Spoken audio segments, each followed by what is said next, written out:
boys and girls. Today we're going to be working on using patterns and patterns of 10 to help us with multiplication.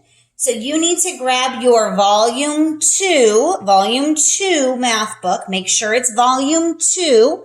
And you're going to open it up to page 381. 381, volume 2, and grab your pencil. We're going to talk about this problem here, about making patterns and using a chart. And then in small group this week, we will also be working on the same strategy. So we're going to do this together, and then you'll also be working with me on using patterns to multiply. All right, if you're ready, we're going to start. Companies package their goods in a variety of ways. Goods are the items they sell. One company packages a case of water as 2 rows of 10 bottles. All right, so a case of water as 2 rows of 10 bottles. How many bottles are there in each of the cases shown in the table? So I'm looking for the total number of bottles in the cases. There's a couple ways to do this. One, you can make a visual representation. So here they showed 2 rows with 10 in each. That would be 1 case.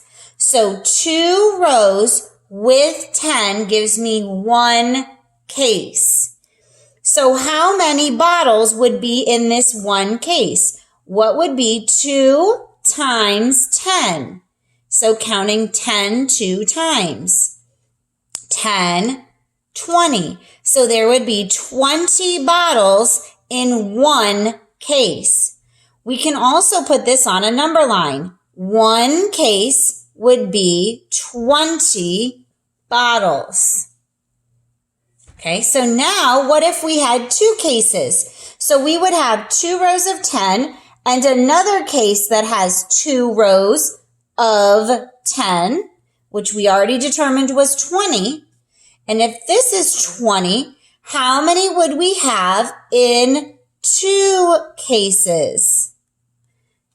So 20 in 1 case, 20 in another case, that would give us 40 bottles in 2 cases.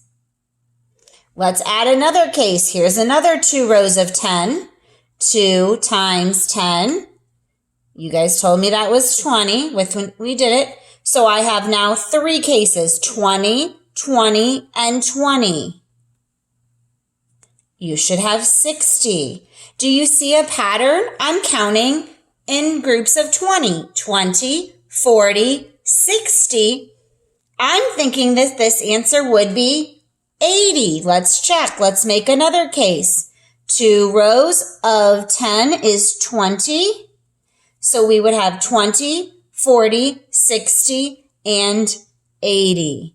Same thing on a number line. If we jumped each time, we would be jumping by 20. So our increase is 20. At the end, we would have 80. So I could have looked to see that this pattern in my chart was increasing by 20s. Okay, we can look at that to help us when we are multiplying. You're going to look today at your visual learning. It's going to walk you through groups of 50, counting using place value blocks. You're also going to look on a number line. Excuse me. Then when I meet with you, we're going to use the place value blocks and number line to help us with jumping by multiples of 10 in our patterns.